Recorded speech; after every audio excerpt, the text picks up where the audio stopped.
राजस्थान की बरसात इस बार कई लोगों के आशियानों को अपने साथ बहाकर ले गई। कई किसानों की फसलें खराब हो गईं और पशुपालकों की रीढ़ की हड्डी माने जाने वाला पशुपालन व्यवसाय मानो ठप बैठ गया हो। इसी बारिश के चलते जसनगर कस्बे के लिए ये बरसात एक बार फिर मुसीबत साबित हुई। लूणी नदी की रपट पर तेज बहाव के बीच बड़ा हादसा होते होते टल गया। बाइक पर सवार एक बुजुर्ग अचानक रपट में फिसलकर खाई में जा गिरा। हालात ऐसे कि देखते ही देखते पानी में डूबने की कगार पर पहुंच गया। लेकिन उसी वक्त मौके पर मौजूद राहगीर राजाराम पटेल ने आवाज लगाई और आसपास के ग्रामीणों को बुलाकर जान बचाने की जुगत शुरू कर दी। बचाव कार्य में कई लोग शामिल थे और भोपालगढ़ का रहने वाला ये बुजुर्ग सकुशल किनारे पहुंच गया। लेकिन जसनगर की लूणी नदी रपट की मुश्किलें यहीं खत्म नहीं हुई। बुधवार को फिर से रपट पर करीब 4 फीट ऊंचाई से पानी बह रहा था।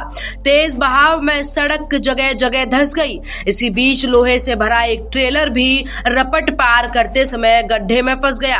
ट्रेलर का पिछला हिस्सा धंसने से हालात बिगड़ गए। 2 क्रेनें भी वाहन को बाहर नहीं निकाल पाईं। करीब 50 टन लोहे का सरिया भरा ट्रेलर कई घंटों तक फंसा रहा और यातायात ठप हो गया।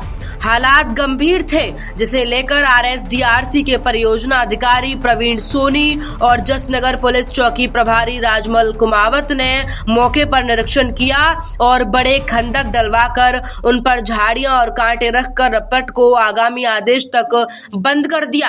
कुछ हाल ही में हुई तेज बारिश की वजह से लूणी नदी की रपट और पानी कुछ ज्यादा आ गया और इसी वजह से सामने जो गाड़ी ट्रेलर खड़ा हुआ है फंस गया है और इसी रोड के ऊपर गड्ढे भी बहुत गहरे हो गए हैं। ये 2 व्हीलर वगैरह इससे निकलने का बहुत मुश्किल हो गया है। प्रयास यही कर रहे हैं, इसलिए इस पानी के तेज बहाव को देखते हुए तब चढ़ गया आम जन की सुरक्षा के लिए। रास्ता बंद होते ही दोनों ओर कई किलोमीटर तक लंबा जाम लग गया।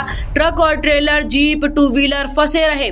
चालक और ग्रामीणों का आरोप है कि हर साल यही हालात होते हैं, लेकिन स्थायी समाधान की दिशा में विभाग कुछ नहीं कर रहा है। वर्ष 2024 में यहाँ पुल बनाने की घोषणा हुई थी, लेकिन काम अब तक शुरू नहीं हुआ। इस मार्ग से गुजरने वाले वाहन चालकों का कहना है कि वे टोल टैक्स भरते हैं और विभाग को हर साल करोड़ों रुपए की आय होती है। इसके बावजूद रपट की मरम्मत और वैकल्पिक व्यवस्था नहीं की जाती। ग्रामीणों का ये कहना है कि कृषि कार्य, दवा, राशन और रोजमर्रा की जरूरतों के लिए उन्हें कस्बे आना पड़ता है, लेकिन रपट बंद होने से कई किलोमीटर लंबा चक्कर काटना उनकी मजबूरी है। बरसात का मौसम जसनगर में राहत से ज्यादा आफत लेकर आता है। सवाल यही है कि कब तक ग्रामीणों और वाहन चालकों को इन हालातों से जूझना पड़ेगा और विभाग कब तक स्थायी समाधान निकालकर पुल निर्माण शुरू करेगा। मेड़ता से जानकारी हम तक पहुंचाई है हमारे संवाददाता DD चारण ने, और आगे हम अपने संवाददाता से मामले में अपडेट लेते रहेंगे और आप तक अपडेट पहुंचाते रहेंगे। देखते रहिए अपडेट इंडिया।